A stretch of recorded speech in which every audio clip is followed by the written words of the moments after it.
Ukraine's President Volodymyr Zelenskyy plans to visit Washington for a meeting with Donald Trump this Monday, after a summit between the US president and the Russian leader Vladimir Putin failed to deliver a deal to end the war.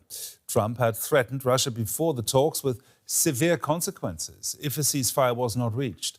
But after his apparently friendly meeting in Alaska with Putin, Trump said he does not have to think about punishing Moscow now.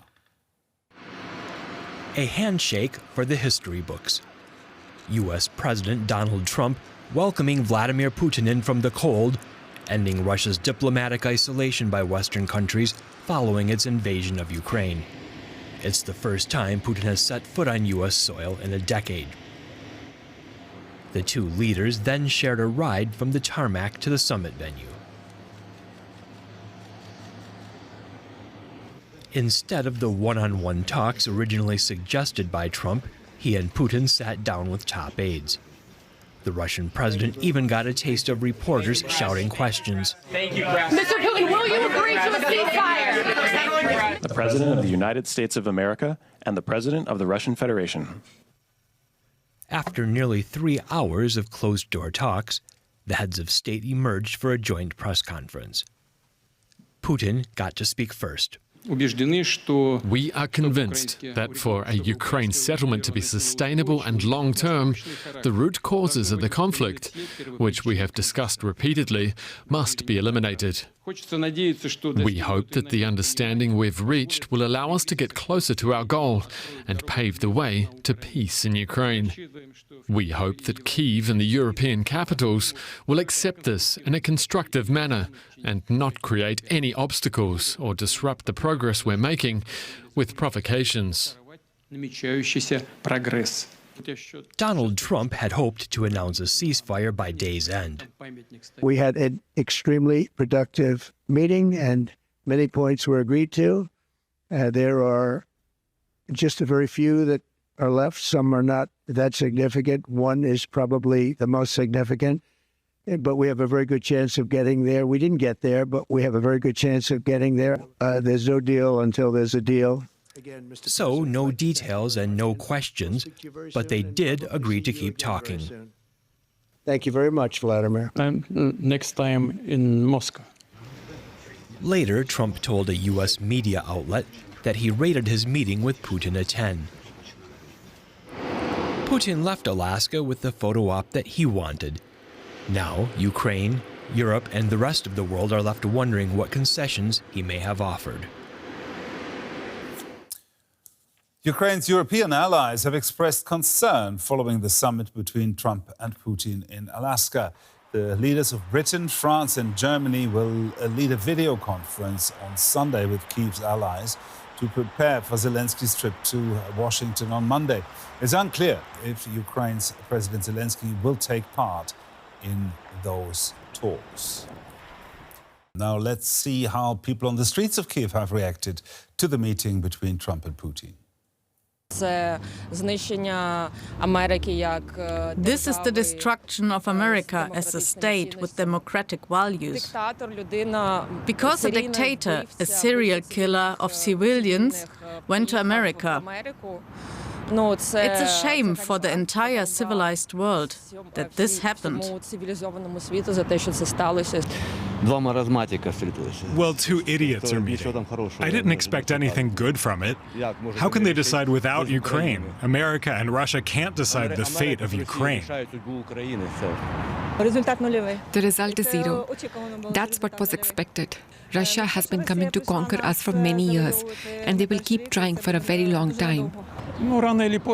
Sooner or later, it'll be resolved anyway.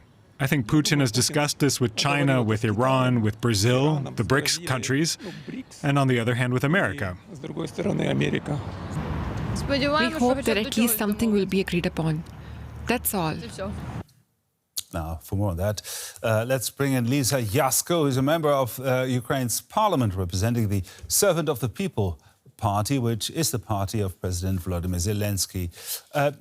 Trump held a lengthy phone call with Zelenskyy after the meeting. What can you tell us about that?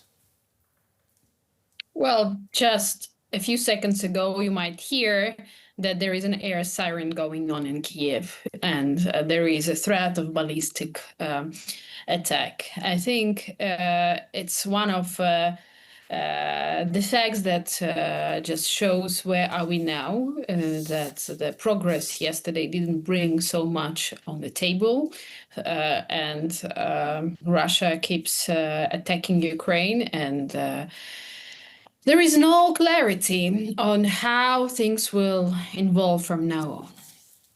Now, how was the reaction of your colleagues to this Alaska summit?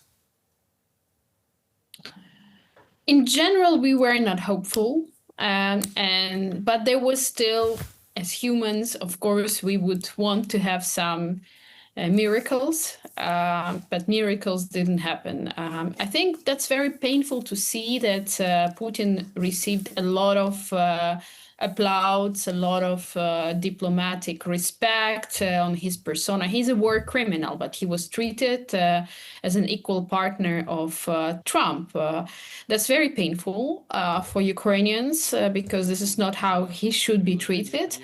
However, peace building, peacemaking is not an easy thing, and someone has to do this work on trying to talk to aggressor. If it's not us and we are the victim, so we cannot be talking to aggressor, then someone has to be talking to aggressor. So at this stage, what I'm personally waiting for is what will happen on Monday and next days when President Zelenskyy will meet Trump and all European leaders will have other talks, because at this stage we don't have so much that we know on what happened yesterday.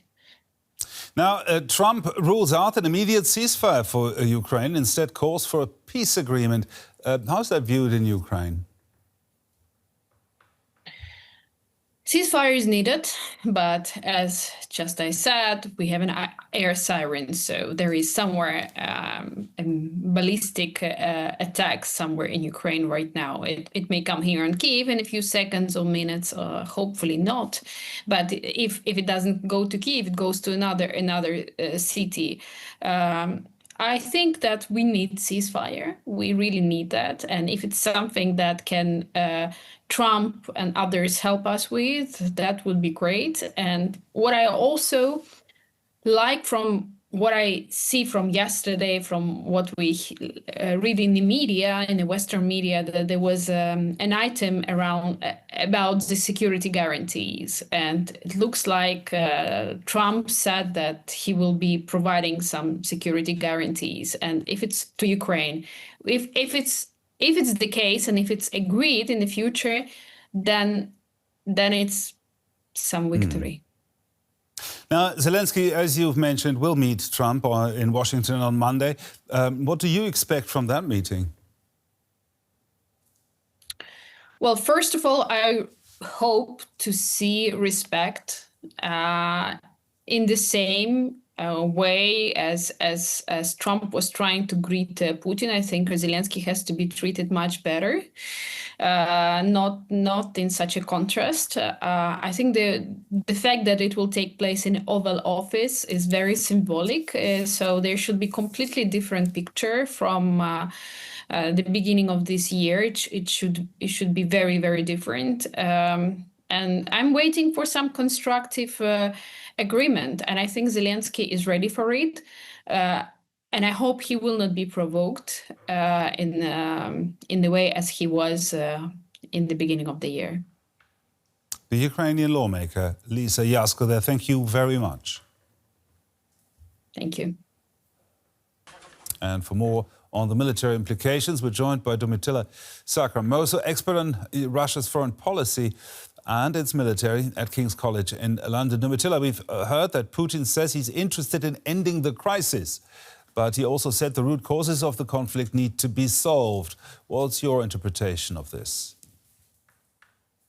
Well, I think this summit gave Putin an opportunity to repeat and reinforce his position, which is, as you mentioned, the notion that he wants to make sure that the root causes are addressed. And what he means by that is a reconfiguration of the European security structure and architecture.